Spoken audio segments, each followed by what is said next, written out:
This is part 2 in a 4-part series of makeup basics for mature skin. Today we're going to talk about the base face. Hi, I'm Barb. Welcome back to my channel. This is where we talk about skincare and makeup for mature skin. Part 1 was all about skin prep. So I've already done all my skin preparation, and the most important thing to remember about that video is that you want to add lots of moisture back into your skin. It's very important for mature skin. If you missed that video, I will link it at the end and you can go back and catch up on it. So we've already got all our moisturizing products on, and then we're going to go back and pat out the under eye area because this is where we have put eye cream, which is very important for the thin, delicate skin under your eyes.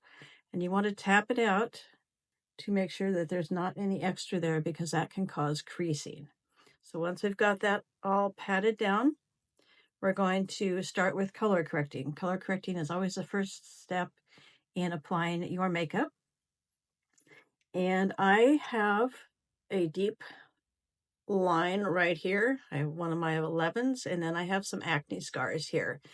And what I have found works well is to take some white concealer, and I just put a little bit on my finger. Doesn't take very much. That's even way too much there.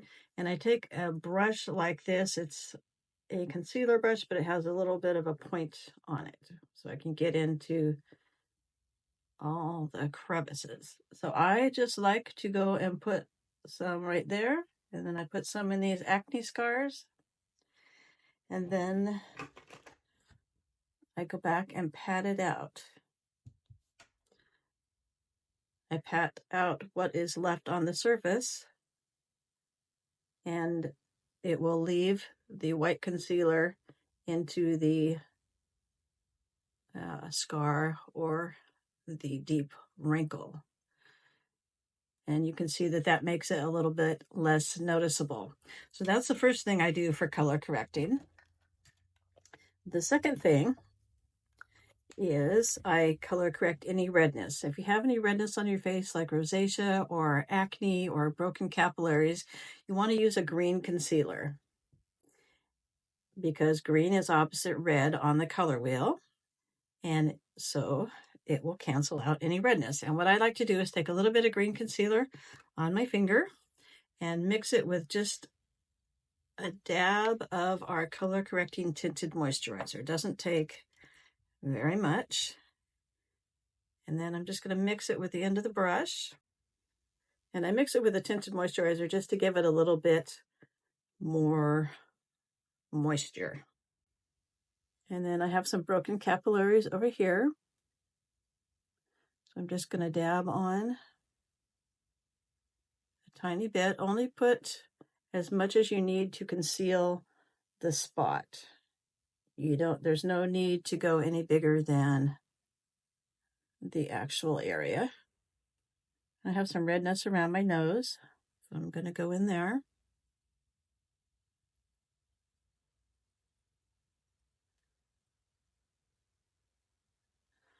And then I also have some acne scars on my chin and on my nose.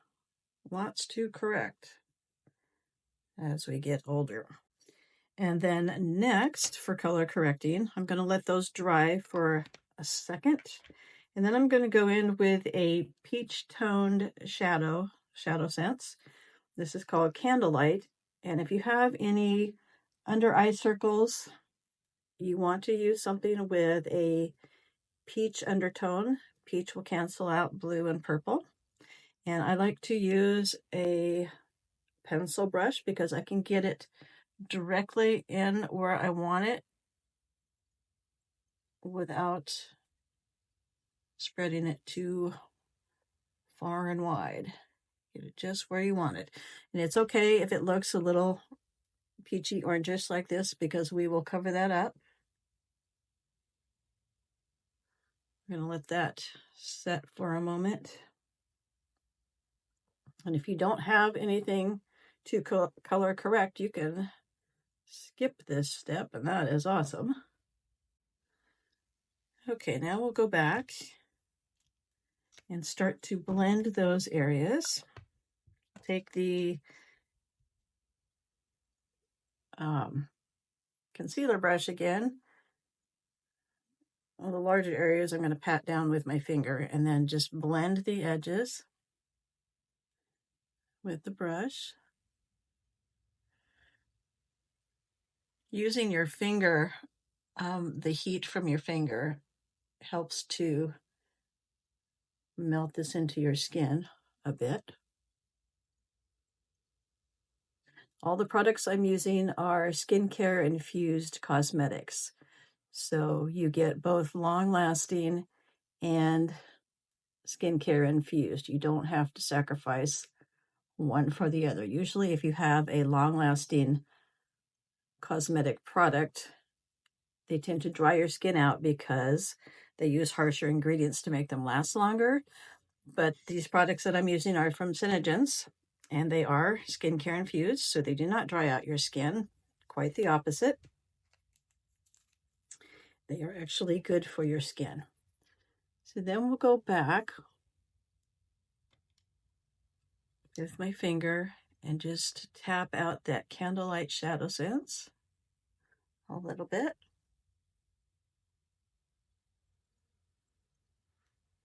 And you can see that that took care of the purplish blue area there. So that's it for color correcting. And then next we're going to go in with a color correcting tinted moisturizer. And as the name implies, color correcting, this contains mint properties, so it will help to cancel out any redness on your skin as well. And this is my ride or die product. This is what I use every day. It's my go-to.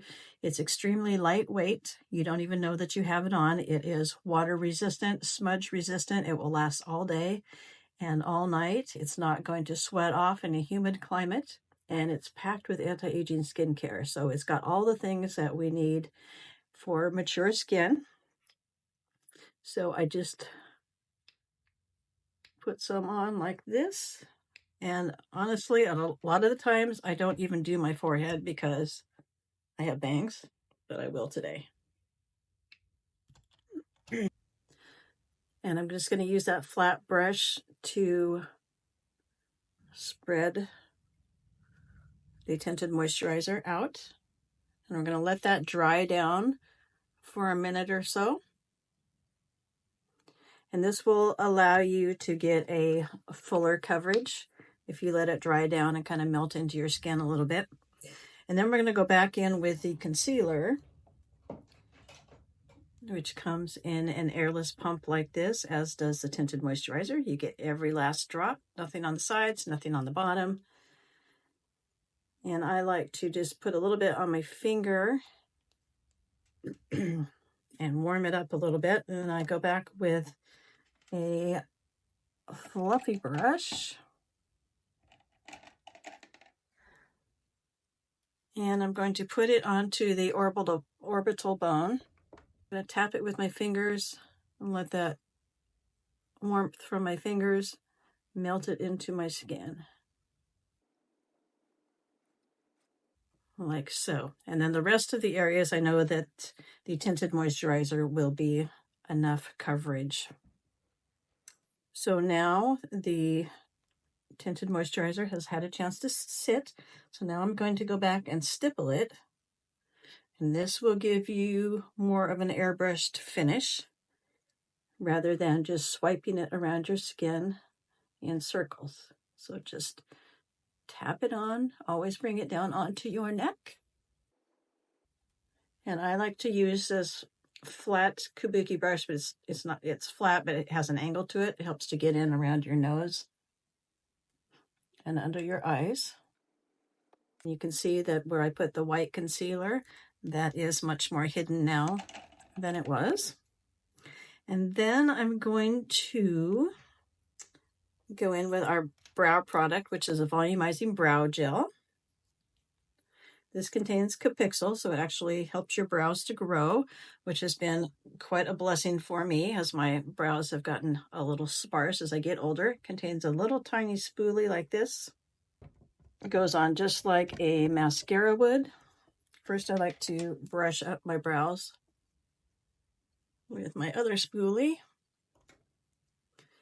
And then you just run it through to the ends of your hair. This is not sticky or crunchy or shiny or have any kind of icky feels to it like some brow gels do. You don't even know that you have it on. It's clear, so it can also be used as a night treatment. And then I like to take the tweezers and just kind of brush them down like so. And then I just shape it into place if I need to with the edge of my finger. And we're going to let that dry for a minute while I go in with the bronzer. And for the bronzer, I'm going to use the deep shade of this, which looks like this. But this is a travel tube, but it comes in a big bottle like that.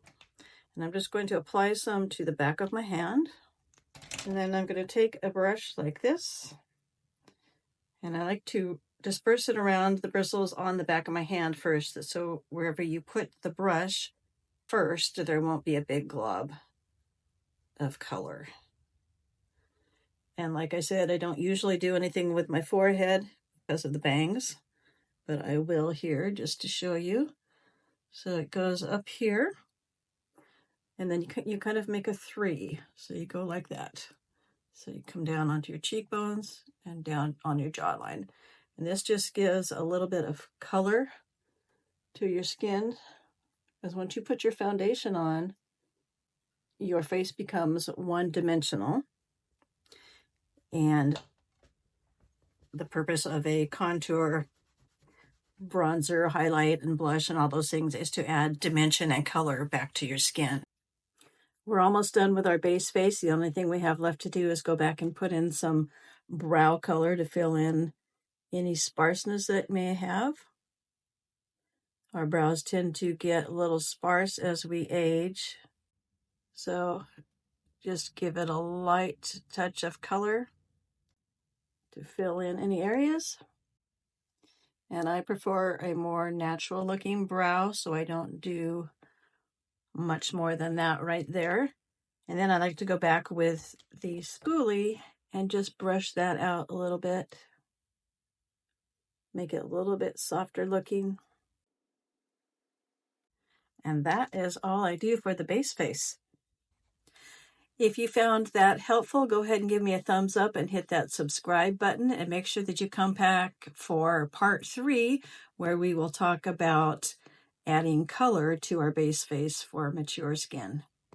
See you next time.